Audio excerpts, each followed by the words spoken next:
저는 선교사 중에 특별히 복을 받았던 선교사입니다. 왜냐하면 제가 가장 존경하고 닮아가고 싶은 그런 분들이 많이 사는 나라였었습니다. 그 중에 제일 제가 좋아하던 분이 톨스토이입니다. 이 톨스토이의 생가가 저희 제가 섬기던 교회와 집에서부터 한 200km 떨어져 있어요. 그냥 그 러시아의 도로가 그렇게 원만치가 않아요. 비포장도로도 있고 도로가 막 파이지만 가는 길이 뭐 100km나 막 120km나 이렇게 달릴 수가 없습니다. 그래서 천천히 이렇게 가는데 제가 혼자서 가기에는 무척 벅차고 한 200번은 갔을 거예요. 제가 톨스토이 생가를. 근데 갈 때마다 감동을 받아요. 어쩜 이렇게 험악한 나라에 이렇게 훌륭한 성자 같은 작가가 있었나, 이렇게 훌륭하신 분이 계신가.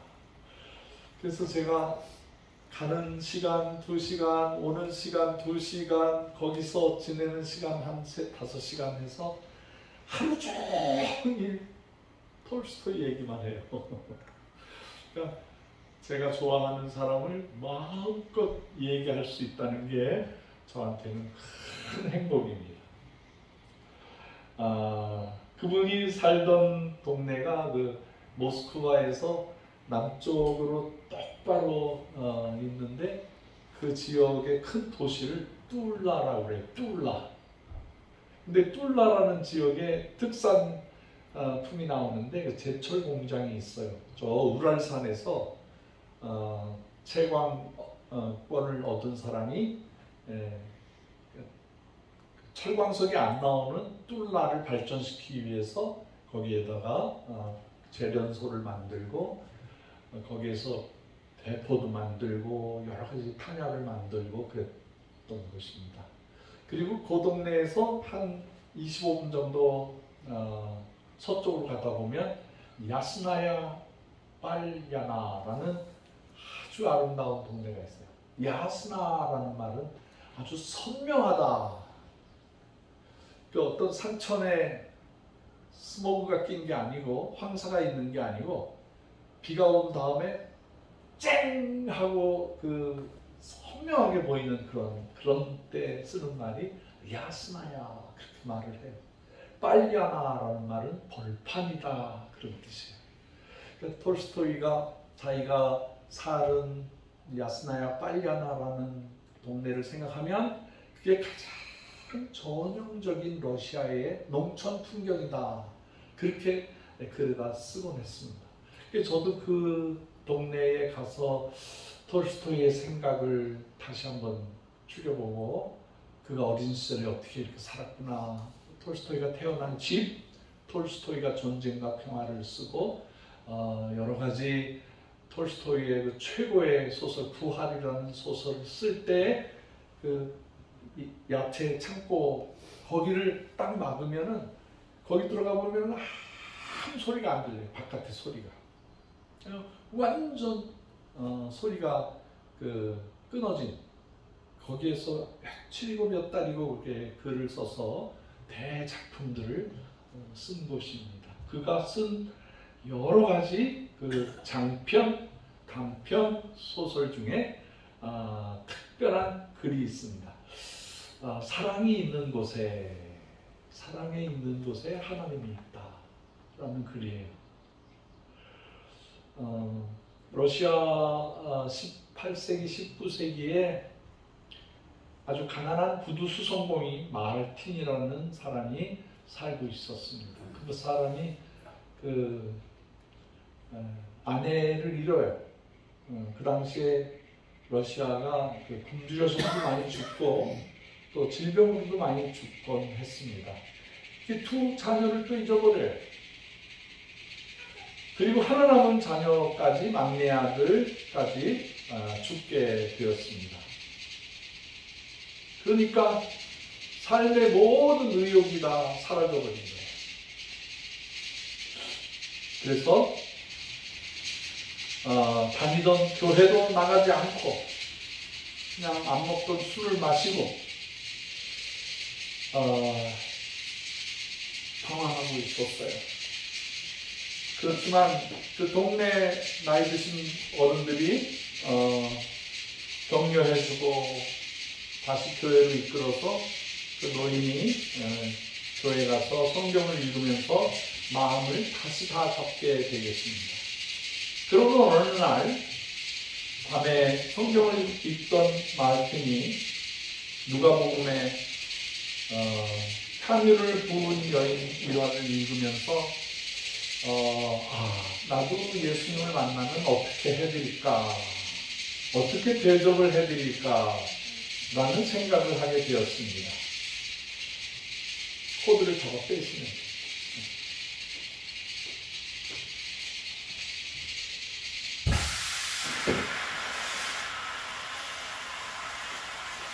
그래서 예수님 생각을 하고 있는데 그때 갑자기 예수님의 소리가 들리는 거예요. 예수님께서 내가 내일 너에게 가겠다. 마틴이 깜짝 놀랐어요. 예수님이 직접 오셔서 자기 귀에다가 내가 내일 네가 있는 곳에 가겠다라는 말을 해요. 그래서 다음날 아침부터 마틴은 그 주님이 오신다는 날에 그냥 막 눈을 치우고 청소를 하고 차를 끓여놓고 정성을 다해서 예수님을 맞이할 준비를 하고 있는데 그날 상당히 많은 눈이 오니까 그 동네에서 허름하게 옷을 입고 늘 청소를 하는 노인네가 이렇게 막 힘들어 땀을 흘리면서 막 하는 것을 보고 아유 이러지 못시게 얼마나 수고 많나 이 따뜻한 차 한 잔 대접을 하는 거예요. 이 러시아는 이제 커피 문화가 아니고 주로 차를 많이 마십니다. 그 차를 홍차를 끓이든지 뭐 그래서 거기에다가 설탕을 많이 넣어서 그거를 이렇게 차 끓이는 뚜껑으로 이렇게 마셔요. 어린아이도 그걸 참 좋아해요. 저도 러시아에서 30년 살다 보니까 이 커피보다는 차를 더 좋아해요. 어저께 제가 차를 한 석 잔 정도를 마셨어요. 그러면 소화가 잘 되고 속에서 트름도 나오고 뱃속이 편안해. 잠잘 때 목도 마르지 않고. 저는 이제 커피 마시면 잠을 못해. 절대 못해. 낮 12시 이후에 커피를 마시면 아주 그냥 눈이 똘똘똘똘 해서 다음날 비실비실 맙니다. 근데 차를 좋아해요. 저도 이제 30년이나 그렇게 살다 보니까 그것이 습관이 된 것 같습니다. 그 차를 마시면서 인생을 얘기도 하고, 그래서 그 청소하는 아저씨가 아유 너무 잘 마셨습니다. 커피 한 잔, 그 차 한 잔 대접이 큰 대접이거든요. 그 사람이 가고 난 다음에 언제 예수님 오시나 하고 있는데 그 자기 그 신기루 신발을 수선해 주는 그 앞에 젖먹이 아이를 안고 아주 얇은 옷을 입고 벌벌벌 떠는 젊은 엄마가 있었어요. 우리나라는 지금 의복이 많아서 뭐 외국으로도 많이 보내고 그렇게 하는데 러시아에 가보니까 옷이 없어. 옷이 정말 1991년도에 러시아 들어가니까 온 백성이 유니폼을 입고 있으니까 똑같은 색깔, 똑같은 모자, 똑같은 외투. 아예 그냥 그 러시아 나라가 배급제니까 자기가 선택해서 뭐 옷을 입을 수가 없는 거예요. 그리고 옷을 선물로 주니까 막 너무 좋아해요. 그 외투 한 벌 입으면 그게 자기 평생을 입고 그게 손주까지 내려갈 정도예요. 그런데 이 여인이 아이를 키우는데 옷이 없는 거예요. 그래서 벌벌벌 떨고 있으니까 아유, 이거 안 하기 좀 오라고. 그래서 그 추워서 벌벌 떠는 그 어머니, 그 아기와 엄마를 점심 식사를 나누어 주었어요. 점심 식사를 나눠주고 그 아이도 좀 편안하게 여기서 쉬게 하라. 그런데 왜 예수님은 안 오시지? 그러고 이제 생각을 하고 있었어요. 근데 오후가 됐는데 어떤 아이가 막 뛰어가고 그 뒤에서 아주 뚱뚱한 아줌마가 막 저 도둑놈 잡아라, 도둑놈 잡아라 막 그러는 거예요. 그 보니까 배고픈 아이 하나가 그 얼음 과일을 하나 훔쳐가지고 막 도망가요. 그러니까 그걸 보고 막 과일 파는 아줌마가 뛰어가서 그 아이의 목덜미를 잡고 막 이 도둑놈 너 경찰서에 가야 돼. 잘못했어요 그러는데도 이제 하도 그런 애들이 많으니까 그 과일 파는 아주머니가 이놈 나쁜 놈 그러면서 싸우는 모습을 봤어요. 그래서 아유 저 어떻게 하면 좋나. 그래서 자기가 벌고 있는 조그만 돈을 꺼내서 아이고 아이가 배고파서 그런 거니까 이걸로 그냥 해결하시죠. 이 아이 용서해 달라고. 그랬더니 뭐 이놈이 한두 번이 아니다 막 그래서 그 돈을 주니까 기분이 좋아서. 러시아는요 제가 참 안타까운 게 냉장고가 없어요. 그리고 시장에서 마이너스 20도 30도 되는데 거기서 생선을 팔고 거기서 과일을 팔아요. 그럼 과일이 어떻게 생겼겠어요? 다 얼어 터져. 근데 그걸 먹어. 그 따뜻하게 파는 데가 없었어요. 길거리에서 그렇게 팔더라. 근데 이제 저녁이 돼서 퇴근을 해야 되는데 예수님이 안 오셨네. 오늘 예수님이 오신다고 나에게 약속하셨는데. 그리고 성경을 읽다가 잠이 들었는데 다시 음성이 들리는 거예요. 예수님 왜 저에게 나타나신다고 하시고 안 나타나셨어요? 그랬더니 예수님께서 내가 너가 사는 그 가게에 갔었다. 청소하러 갔었고 애기 엄마의 모습으로 갔었고 불쌍한 어린아이의 모습으로도 너에게 갔었다. 그게 왜 예수님이에요? 그랬더니 예수님께서 성경을 통해서 주신 말씀이 그래 정말 너는 나를 못 알아보겠느냐? 바로 나였다. 내가 굶주릴 때 너희는 나에게 먹을 것을 주었고 내가 목말라 할 때 너희는 나에게 마실 물을 주었으며 내가 나그네 되었을 때 따뜻하게 맞아주었다. 왜냐하면 너희가 내 형제인들 이 가장 작은 이들 가운데 한 사람에게 해준 것이 바로 나에게 해준 것이다. 그 성경 구절이 눈에 보이는 거예요. 그래서 톨스토이는 사랑이 있는 곳에 하나님이 계시구나. 그걸 깨달아서 직접 자기가 이 단편 소설을 기록을 했습니다. 톨스토이는 13살 때 예수님을 영접해요. 그래서 동네 아주머니들이 성경학교에서 성경도 가르쳐주고 전도하는 법도 가르쳐주고 그렇게 하면서 나중에 방탕하고 군대 가서 죽음을 경험하면서 이 톨스토이는 되돌아옵니다. 하나님 앞으로 되돌아와서 그야말로 성자처럼 살아가게 되었습니다.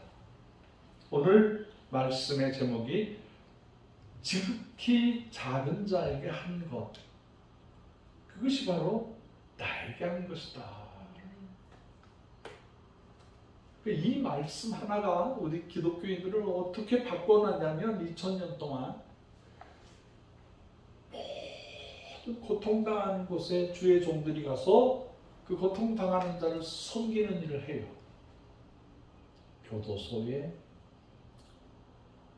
혹은 미혼모들이 사는 곳에, 과학들이 사는 곳에, 이 땅도 감옥에서 오랜 세월 형을 받고 세상으로 나왔는데 적응을 못해서 다시 난 적응을 못해. 그러니까 이분들이 얼마나 힘이 드냐면 차를 타면 어지러워. 멀미가 나고 그 차를 타고 못 다녀요. 몇십 년을 감옥에서 있다가 나오니까 어리버리 해가지고 이거를 우리 영락교회, 충현교회, 어느 감리교회, 성결교회, 순복음교회 여러 교회들이 모여서 헌금을 모아서 이곳에서 우리 크리스찬들의 사랑으로 이 감옥에 간 사람들을 갱생이라고 다시 살게 해준다는 거예요. 그러한 공간을 마련하자 해서 이 땅에 23년 동안 갱생원의 역할을 했던 곳입니다. 어디든지 가면은 나그네단 사람들을 돌보고 우리 기독교의 이 황금 진리예요, 진리. 우리 사명이에요. 복음이 증거되는 모든 곳에는 바로 하나님의 사랑으로 우리가 가난한 자들을 먹이고 살리고 구원하는 것이다. 이 갇힌 자들 얼마나 외롭습니까? 갇혀있다는 게 자유가 없는 사람들이에요. 그게 하루 이틀 괴로운 게 아니에요. 열등의식과 피해의식과 계속 불안함이 넘쳐나는 그 감옥이라든가. 그런데 우리 예수 믿는 사람들이 찾아가서 그들을 돌보는 거죠. 러시아 사람 얘기 하나 더 할까요? 어떤 젊은이가, 머리 좋은 젊은이가 젊은이들이 모여서 새로운 세상을 만들어야 된다 하는 곳에 가서 열심히 인역 사상 교육을 받았어요. 그러다가 경찰들이 와서 다 잡았어요. 그것이 어느 곳이냐면 왕의 제도를 없애버리고 우리가 노동자의 세상을 만들어야 된다라는 공산 사상을 전파하는 그 모임에 순진한 청년이 간 거예요. 그래서 왕이 노해가지고 화가 나서 이놈들 다 죽여버려라. 그래서 시베리아까지 끌려가가지고 이제 죽음의 날짜를 맞이했어요. 이제 4명이 이렇게 5줄로 이렇게 쭉 있었는데, 우리나라도 그랬지만 죽은 사람들은 앞을 못 보게 이렇게 용설이라는 게 썼어요. 앞을 못 보게 지푸락지 같은 걸로 이렇게 해가지고. 근데 소리를 들어보니까 척 하면서 사람이 몸에 달려서 죽는 거예요. 자기 앞줄이. 자기에게 남아진 시간은 5분밖에 없어요. 5분 사이에 이제 자기는 죽는 거야. 생각하는 것도 고맙다고 인사하고 싶은 사람도 미안한 마음도 있는데 이거를 5분 안에 다 할 수가 없는 거예요.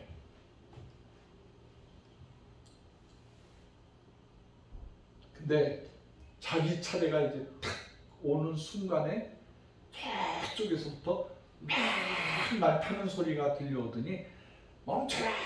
멈춰라! 형을 잠시 멈춰라! 그런 소리가 들려요. 그래서 가만히 벌벌벌 떨고 있는데 황제가 이놈들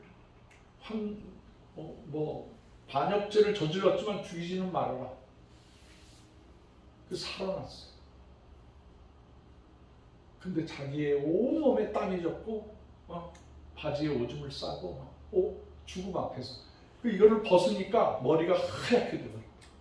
그 짧은 시간에. 그래서 잠깐 추운 시베리아에서 생명은 건졌는데 그 불안함이 이를 말할 수 언제 꿈속에도 자기를 죽이러 오는 거예요, 사람들이. 그런데 갑자기 그 감옥소에서 노랫소리가 들리는데 노랫소리가 쫙 들리더니 감옥에 절대 있을 수 없는 부인들이 와가지고 책 한 권을 쓱 던져주고 갔어. 그것만 볼 수 있어. 종이도 안 줘. 거기다가 이상한 거를 쓸까봐 종이도 안 주고 쓸 수 있는 건 뭐 읽을 수 없는 거 하나 없는데 그 부인들이 던지고 간 조그마한 책잔을 볼 수 있어. 그게 바로 요한복음이었어요. 그래서 그 요한복음을 다 외워버려. 다 외워버려. 그걸 외워야 살겠는 거야. 그분이 바로 그 유명한 죄와 벌을 쓴 누구예요? 도스토옙스키. 아이고, 우리 잘하셨어요. 도스토옙스키가 청년 시절의 모습이에요. 그 감옥 깊은 곳에 가서 인류의 위대한 작가를 자아가 깨져서 불안과 공포에 죽음의 위협을 당하고 있는 청년에게 복음을 전한 거예요. 그래서 그분이 결국에는 그 감옥에서 나와서 모스크바로 상트페테르부르크로 돌아오지는 못하고 그 시베리아에서만 살게 해요. 다시 군인으로 입대하는 거예요. 사상이 좀 위험한 인물이기 때문에 사회로 되돌리지 말고 다시 군대로 보내고. 제가 그분 얘기는 막 줄줄줄줄 몇 시간이고 며칠이고 할 수가 있어. 러시아의 두 지성 톨스토이와 도스토옙스키 이 두 사람은 러시아를 넘어서 세계적인 작가예요. 그런 분들이 동네 사람들 전도하고 외로울 때 찾아오고 사랑으로 돌봐준 그 경험에 의해서 세계적인 작가가, 기독교적인 작가가 됐습니다. 그래서 우리가 소외받은 지역에 가야 돼요. 굶주린 자들에게 찾아가야 돼요. 이게 하나님의 명령이야, 명령. 예수님께서요, 내가 병들었을 때 네가 찾아왔다. 내가 목마를 때 나를 돌봐줬다. 예수님 당시에 그 시대에 그 여행을 한다는 건요, 죽느냐 사느냐 하는 거예요. 뭐 타고 다니는 차도 없었잖아요. 낙타 아니면 걸어서 다니는 거예요. 얼마나 산적 해적들이 많았겠어요. 그래서 배고프고 목마르고 늘 사람 하나 만나면 도움을 받고 그러는데 그 나그네들을 돌봐주라는 거예요. 먹여주라는 거예요. 그래서 이 회교도들은 뭐 전 세계 회교도들이 많이 있지만 똑같은 말씀을 받아서 손님으로 가면 대접을 잘해요. 사우디아라비아에 제가 선교하러 갔을 때 가끔 원주민들이 저를 초청해 주는데 아주 정성껏 대접을 해요. 그 대접을 하는데 내가 손님이 아니고 메시아일지도 모른다라는 거예요.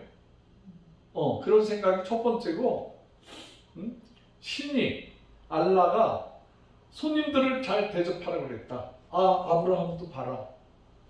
아브라함을 손님을 대접하니까 천사 대접을 하지 않습니다. 그리고 또 하나의 열심히 손님을 섬기는 이유가 이 손님이 화가 나서 지나갔다가 다시 되돌아서 자기 죽일 수 있다는 거예요. 경찰이 있어요? 아무도 없었어. 그러니까 이분들이 손님이 오면 정성을 다해서 대접을 해요. 정성을 다해서.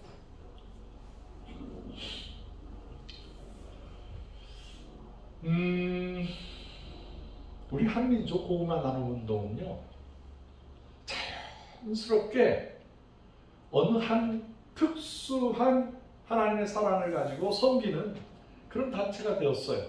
하나님의 공동체가 된 거예요. 그게 바로 인류를 먹이자는 거예요. 배고픈 사람들에게 먹을 것을 주자. 구약 성경, 신약 성경을 보면 먹이라는 거예요. 손님을 먹이고 병든 자를 먹이고 예수님께서도 많은 비유를 얘기하셨잖아요. 길거리에서 강도 만나서 죽어가는 사람, 그 사람 닦아주고 기름으로 약을 연고제를 발라주고 나귀에 태워서 주막에 데려가서 이분 좀 살려주라고 아무 일면 대식이 없던 사람인데 그냥 죽어져 가니까 그 사람을 살려서 돌봐주라고 했잖아요. 돈이 더 들면 내가 여행을 마치고 장사 마치고 되돌아올 때 더 주겠다. 먹이고 살리고 구원하라는 거예요. 야, 너희가 대접을 받고자 하면 먼저 남을 대접하라는 거예요. 이게 어마어마한 기독교의 진리가 되어서 에너지가 되어서 인류를 선한 방향으로, 요즘에 한국 사회에서 기독교적인 언어가 굉장히 많이 사용하고 있는 언어가 있어요. 그게 바로 선한 영향력을 끼친다. 요즘에 안 믿는 사람들도 그 말 많이 해요. 어떻게 하면 선한 영향력을 행하자. 그게 복음을 증거하자는 거예요. 사랑을 전하자는 거예요. 우리 예수님은 정말 하나님이셔요. 하나님이셔요. 그가 기적을 행하시고 그가 죽음에서 살아나시고 죄 용서함을 주시고 우리를 위하여 천국을 준비해 주셨지만 그분이 하신 말씀이 이 진리예요, 진리. 그래, 이 복음의 말씀을 지키기 위해서 우리는 선교사로 떠나는, 선교사로 후원하는, 선교사도 역시 마찬가지로 사명을 받고 지구 끝으로, 땅 끝으로 가신 지극히 작은 자예요. 그래서 제가 선교사였었고 지금도 현직 선교사이면서 제가 선교사님들이 오시면 잘해드리려고, 제가 인격도 모자라고 뭐 물질도 모자라지만은 선교사님들이 오시면 잘해드리려고 해요. 이제 그렇게 하려고 해요, 제가. 그래서 선교사님들이 오면 다른 사람 같지가 않아. 이분들이 요즘에 뭐 세상에 재리에 빠져있지, 세상에 뭐 쾌락에 빠져있지, 세상에 그 어떤 거에 다 빠져서 막 어떻게 해서든지 돈 벌려고, 어떻게 해서든지 내가 좀 행복하게 더 편안하게 살려고 하지. 누가 물도 낫도 설고 먹을 것도 없고 배고픈 곳에 가서 누가 일을 하려고 하겠어요? 근데 예수님께서 하신 말씀이기 때문에 선교사는 그 말씀 하나 부여잡고 가는 거예요. 그 말씀 하나 잡고 가는 거예요. 아프리카로, 동남아시아로, 섬나라로, 중미, 남미, 소련, 중국, 몽골, 뭐 중앙아시아 할 것 없이 주님이 가라고 하셨을 때 가겠다. 아골골짝 빈들에도 주의 이름으로, 주의 사랑으로 가겠다는 거예요. 이게 예수님의 성령의 에너지. 이게 기독교의 본질이에요. 기독교가 사랑을 잃어버리면 망해버려요. 러시아가 기독교 천년 국가였는데요. 교회가 타락을 하고 교회가 기름지고 교회가 지배 세력이 되고 나니까 백성들이 굶어 죽고 있었어요. 근데 그 굶어 죽고 있는 백성들을 교회가 올라타서 목을 조이고 아주 진을 뺏어 먹고 사는 지배 계층이 되고 만 거예요. 진짜 제가 그러한 나라에 가서 선교를 했잖아요. 기독교가 망한 나라. 여러분, 기독교도 망하더라고요. 세상에 그럴 수가 없잖아요. 기독교가 어떻게 망해요? 이 진리를 가지고 있는 종교가. 그런데 교회가 섬기지 않으면 무서운 집단이 돼버리고 말아요.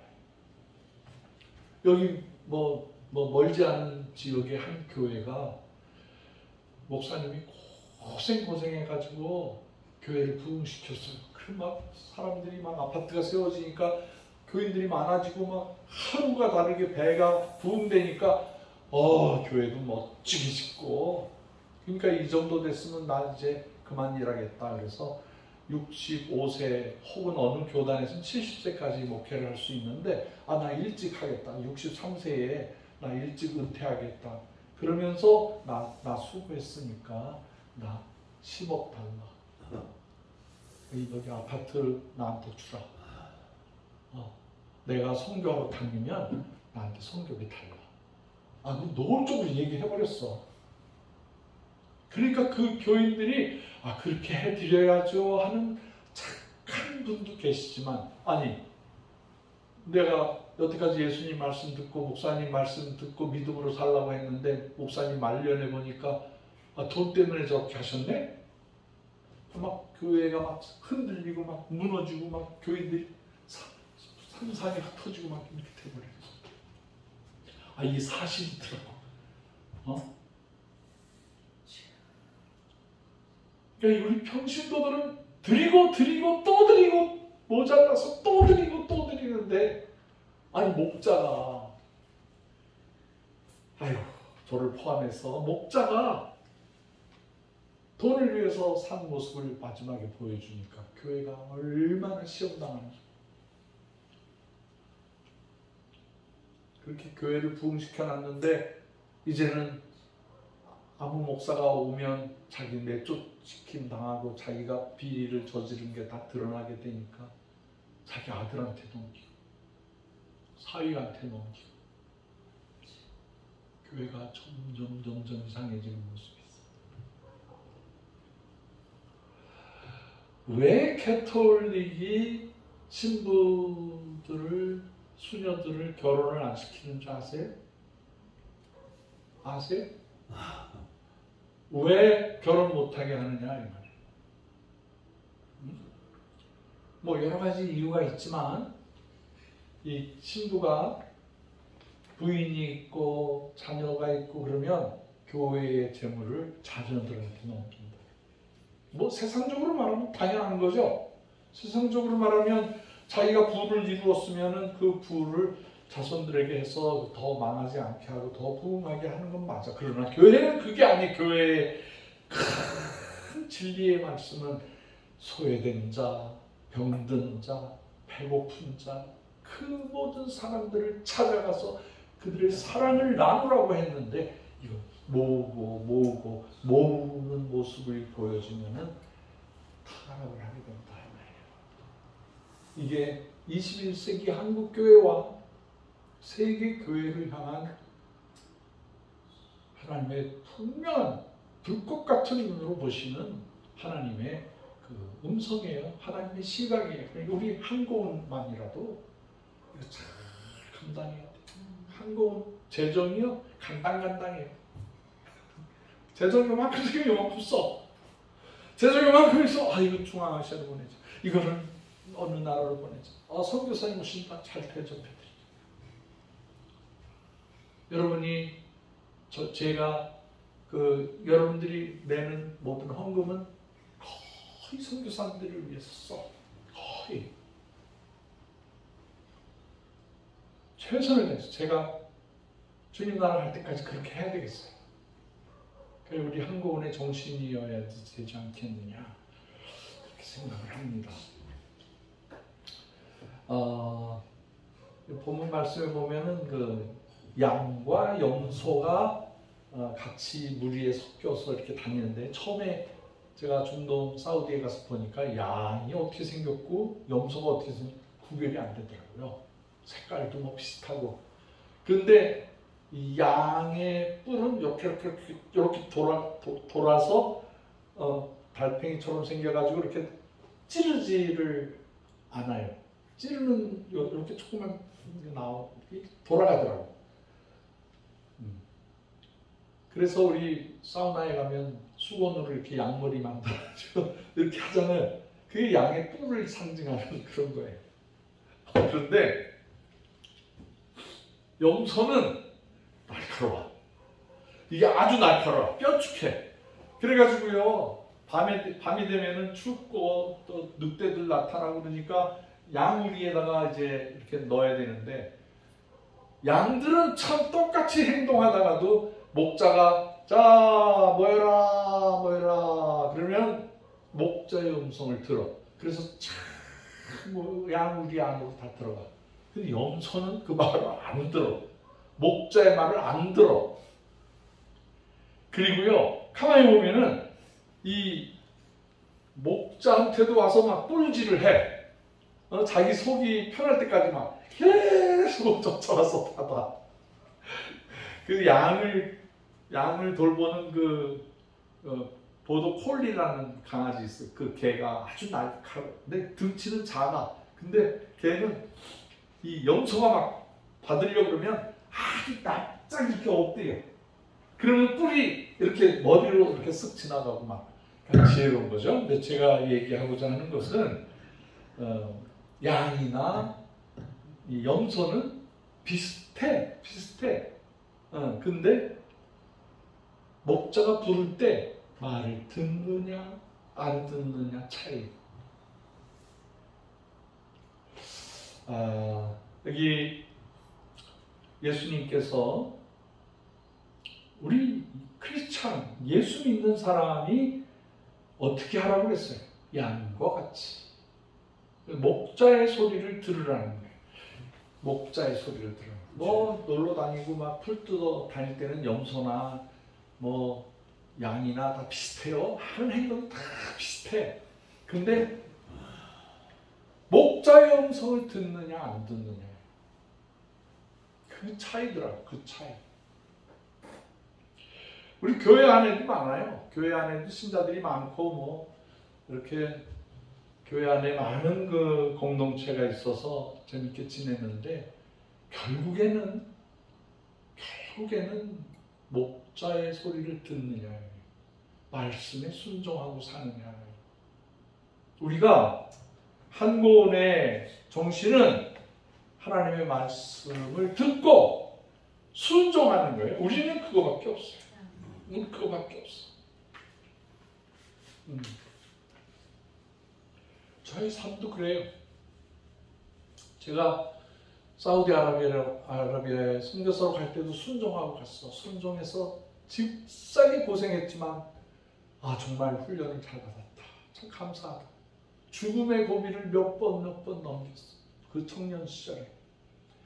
그러다가 이제 캐나다에 가서 공부하면서 교회를 개척해서 세우고, 그것도 큰 교회, 좋은 교회에서 오라고 하는데, 한 4교회에서 오라고 하는데 어디로 갈까?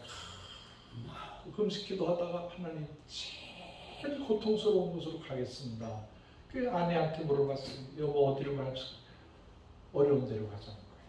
그 어머니가 같이 손주를 키워주셨는데 어머니도 어려운 데로 가자. 그래서 토론토에서 북쪽으로 한참 95km, 100km 떨어진 북쪽에 아무도 없는 거기에 가서 교회를 개척했어요. 야, 어떤 용기였는지 모르겠어. 지금도 그렇게 하라면 할 수 있을까? 할 정도로 그냥 순종했어.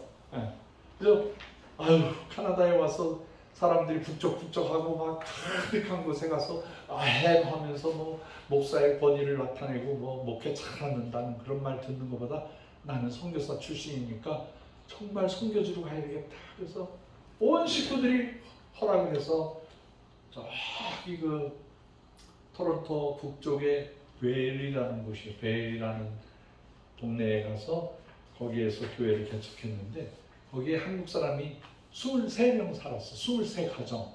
근데 거기서 4가정이 헌신해서 나왔어. 그리고 제가 3년 지나니까 45가정이 생겼어. 네, 우리 교회 안에 그냥 바글바글. 그렇게 되니까 이거 내가 개척교회에 선교사로 왔는데 이거 너무 기성교회가 되는 것 같다 싶어서 기도하다가 새벽 기도 시간에 확실한 하나님의 음성을 듣고 어떤 음성을 들었냐면요. 고라는 말은 우리 다 알잖아. Go into the world. 세상 속으로 가라. Go into the world. 그러니까 내가 지금 세상에 살고 있는데 하나님께서 다시 세상으로 가라 그러는 거예요. 세상 속으로. 그래 충격 먹었죠. 나 이거 사역 열심히 하고 있는데 왜 다시 세상 속으로 가라고 하나님 말씀하시나.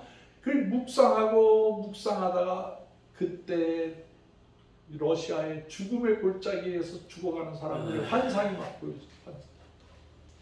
그래서 순종하고 떠났어요. 좋은 직장인 목사로서 지금도 거기 있었으면 굉장히 크게 부흥시켰을 거예요. 아마 단독 교회 건물도 세우고 수양관도 세우고 토론토에 있는 교회들이 다 와서 수련회 할 수 있는 거대한 땅을 구해가지고 아마 거기서 기도원 원장 할 수도 있겠죠. 지금도 뭐 현역으로 일해야 되죠. 근데 그런 미래가 보이더라도 가라는 거예요. 주님이 가라고 그러시더라고요. 그래서 제가 정한 곳이 러시아였어요. 러시아에서 진짜 행복한 고생을 많이 했죠. 행복한 고생해서 러시아에 선교센터 세우고 러시아에 신학대학 세우고 러시아에 개척교회 많이 세우고 그리고 북한 선교를 위해서 아무 미련 없이 나와버렸어요. 북한 선교로 가라고 하시더라고. 제 인생이 이제 북한 선교까지 하고 마지막 사역이 이 한고은 주회동산의 사역이에요. 제가 이제 더 이상 뭐 넓힐 것도 없어. 그런 능력도 안 되고 이제는 이 사역이 꾸준히 가서 북한뿐만 아니라 온 땅의 백성들을 먹이고 살리고 구원하는 이 하나님의 사역을 감당해 줬으면 좋겠다는 거죠.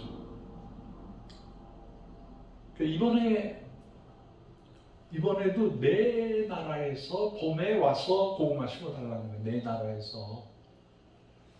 우리 선교사들이요, 열심히 사역하고 그 나라에서 이제 병들고 뭐 이렇게 해서 환경이 안 좋아서 고국으로 다시 돌아오면 고국에 와서 할 게 없어. 이미 병들고 늙고 선교사 고집 세다고 교인들이 안 좋아해. 갔다 왔으니까 당신 인생 된 거 아니냐. 그래가지고 뭐 가끔 선교 보고 하라. 그러지만 우리 교회 담임 목사님으로 오세요. 그런 데 없어요. 그러니까 우리 선교사들은 사실은 외로운 황야의 늑대예요.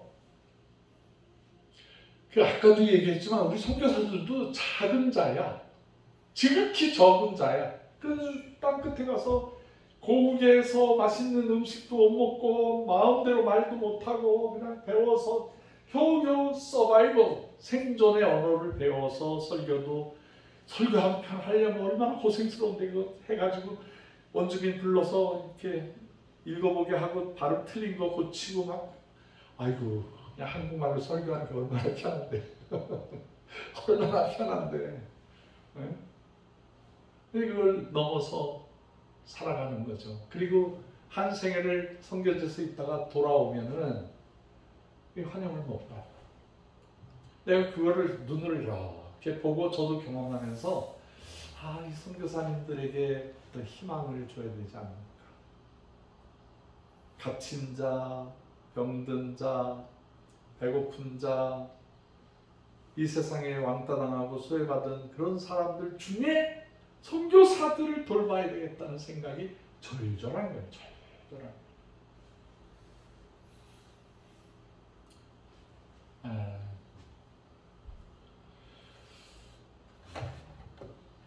그게 그 돌본다는 게 대단한 철학이 있고 어떤 삶의 신조가 있어서가 아니라 그냥 단순해서 그래요. 주님이 그렇게 하라고 그랬으니까 하는 거지 뭐.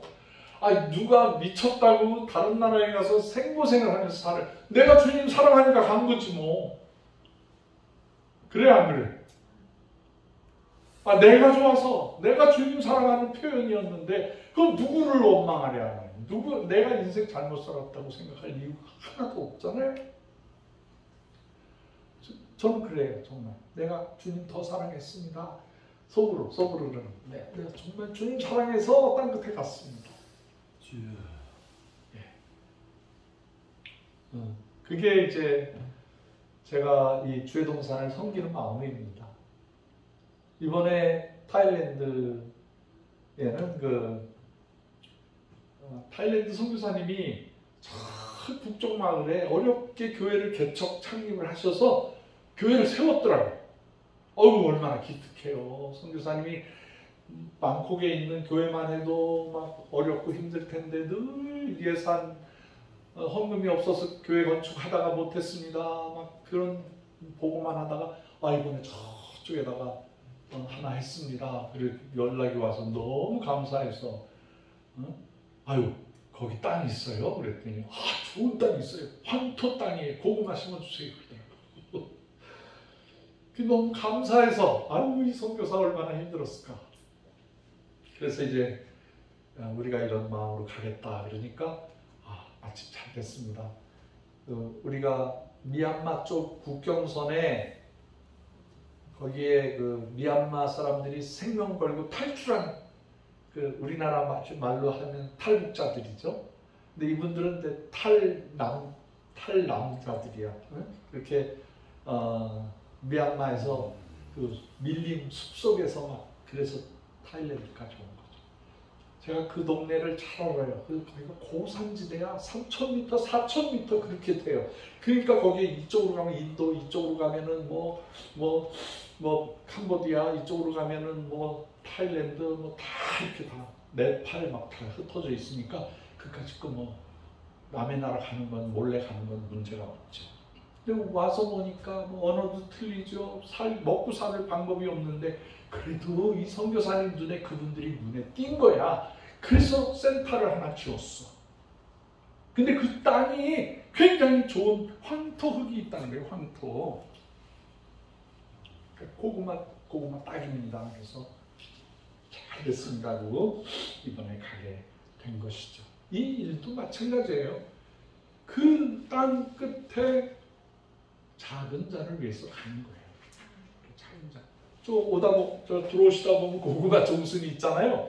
저 20kg예요, 20kg.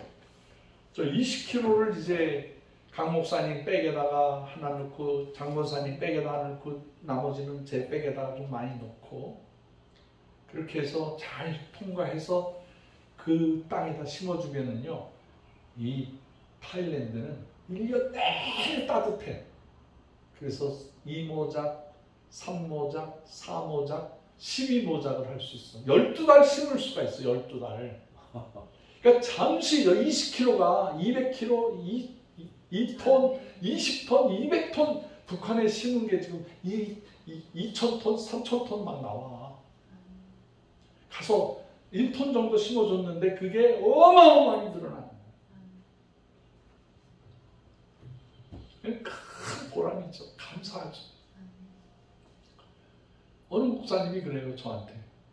아유, 선교사님, 그까짓 일을 뭐하러 해? 아니, 복음 전하면 됐지. 그런 일 뭐하러 해? 아무 소용없어. 그러더라고요. 그래서 내가, 그러십니까? 그리고 내가 그다음부터 그 사람하고 얘기도 안 해. 목사님 머릿속에서, 마음속에서 그런 마음. 들굶으신 경험이 있나 봐. 어떻게 해서든지 먹여야지. 살려야지. 지휘 교인들도 먹이는데. 먹여야지. 예수님께서도 성경에 먹여라 내 백성을 먹여라 내 백성을 먹여라 내 양을 먹여라 내 양을 먹여라 너희가 먹여라 그랬어. 이것은 내가 너희에게 주는 내 살이다 하고 주셨어. 살까지 주셨어. 이거는 내 피다 하고 피까지 주셨어. 진짜 놀라운 일 아니에요? KBS에서 요리 인류라는 프로가 있어요. 요리 인류. 주일날 저녁에 특별히 정말 스케일이 커. 전 세계 모든 게 이번에 빵이 나왔어. 빵. 지난 주일날 예배 끝나고 이렇게 휴식하고 있는데 요리 인류에 빵이 나온 거예요. 빵. 근데 거기에 제일 큰 주제가 온 인류가 빵을 즐겨서 몇천 년 전서부터 로마 시대 이전서부터 빵을 먹었는데 그 빵이 얼마나 중요하냐. 그건 예수님이 마지막 때에 빵을 끊어서 이게 나의 살이다. 포도주를 이게 피다. 자기의 살과 피. 뼈를 다 주신 거야. 우리에게 생명을. 이 잔을 마시는 자, 이 떡을 먹는 자 영원한 생명을 얻고 죄 용서함을 얻고 그러면서 그걸 주시는 거예요. 그걸 우리는 성찬 예식이라고 해. 나누는 거야. 떡을 나누는 거야. 내 살, 내 피를 나누는 거야. 그게 예수님의 사랑이에요. 예수님 오실 때까지 우리는 이 일을 해야 돼요. 이 일을 해야 돼. 그냥 이게 시시한 일이 아니야. 인류를 먹이는, 인류를 먹여 살리는. 요셉의 7년 풍년에 7년 흉년에 인류가 살아남게 된 그 역사예요. 그 역사. 예수님이 오병이어의 기적을 나타내는 바로 그 나눔이 나눔. 너희가 나누어 주어라. 너희가 먹여 주어라.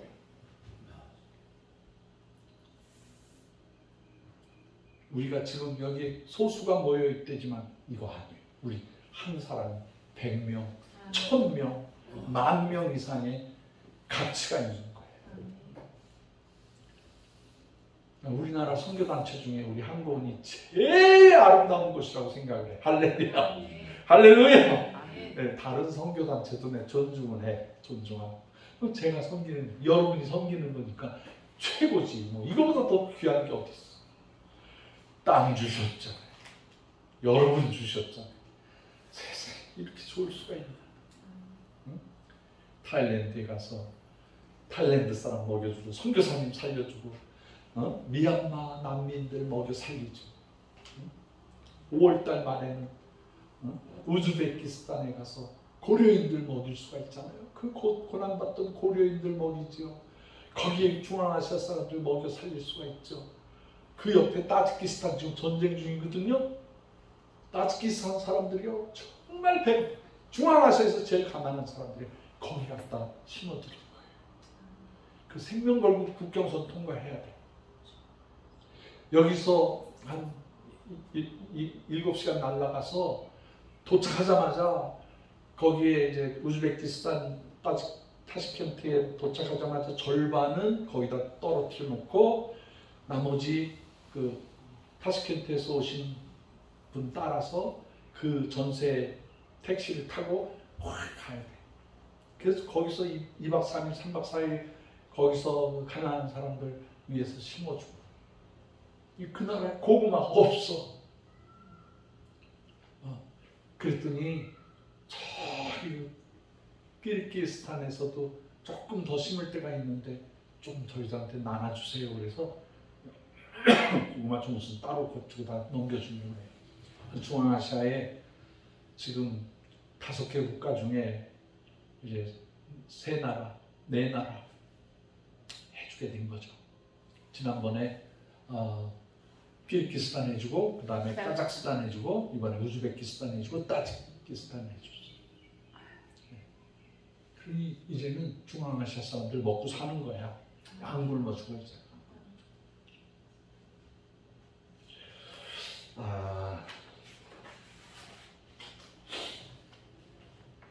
오늘 본문 말씀에 양과 염소의 비유가 나오면서 양은 이제 축복의 존재가 되고 하나님 나라에서 영원한 생명을 얻으면서 살아가는 게 돼 있는데 그 뒤로는 이제 저주받은 염소 쪽으로 얘기하는데 오늘은 염소까지 얘기할 필요가 없을 것 같아요. 다음에 얘기하죠. 북한하고 남한으로 생각하면 딱 맞아요. 신명기 28장에 보면 1절서부터 13절까지는 막 축복에 막 그릇에 축복이 막 시절마다 열매 막 축복이야. 이게 우리 남한이 받은 축복이야. 남한이. 그런데 14절서부터 67절까지는 완전 저주에. 무서워. 읽기만 해도 무서워.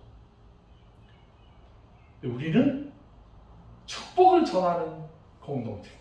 하나님의 사랑과 축복을 전하는 한국 주의 동산 저와 여러분이 되실 줄을 믿습니다.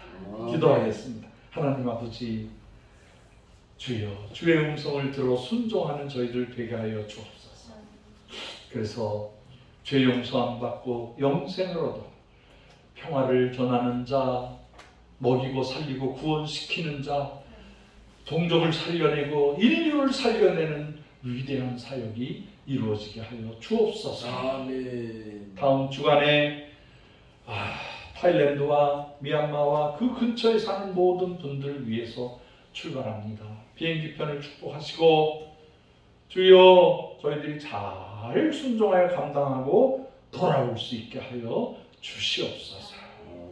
감사드리오며 예수 그리스도의 귀하신 이름으로 기도드렸사옵나이다. 아멘. 말씀을 생각하면서 우리 찬송가 325장을 부르겠습니다. 이 부르는 동안에 헌금은 우리 강 목사님 나오셔서 헌금 섬겨주시면 고맙겠습니다.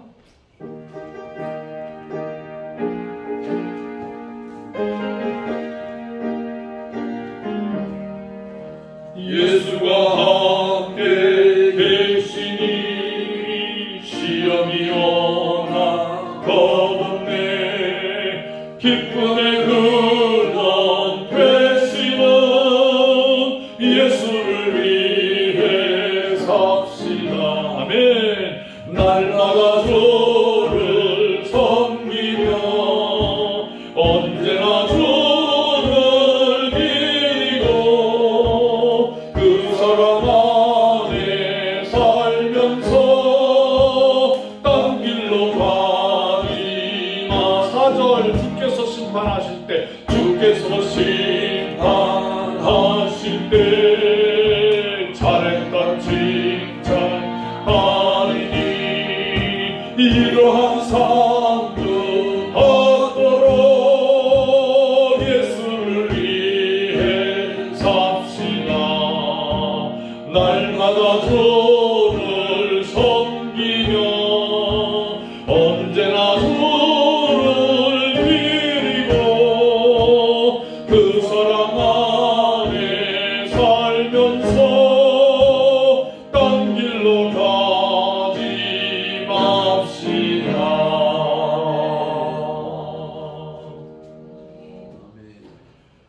태국 선교감사헌금 박형서 선교사 드리셨습니다. 강정혜 목사님 11조 드리셨습니다. 무명으로 드리셨습니다. 무명으로 드리셨습니다. 기도하겠습니다. 하나님 아버지 감사합니다. 주께서 주신 사랑과 은혜로 주님 앞에 빈손으로 나오지 아니하고 귀한 예물 드렸습니다. 하나님 이 예물로 인하여서 북한 백성과 땅끝의 모든 배고프고 굶주리고 아프고 상처받고 갇혀있는 자들을 먹이고 살리고 구원하는 귀한 물질이 되게 하여 주옵소서. 아멘. 이 물질이 오병이의 기적이 되게 하여 주시옵소서. 아멘. 이스라엘 백성이 사막에서 40년 동안 한 번도 배고프지 않고 살았던 것처럼 그러한 만나가 되게 하여 주시옵소서. 아멘. 축복하오며 예수 그리스도의 귀하신 이름으로 기원하옵나이다. 아멘. 아멘. 이 시간에 강정혜 목사님 나오셔서 한국은의 소식 전해 주시겠습니다.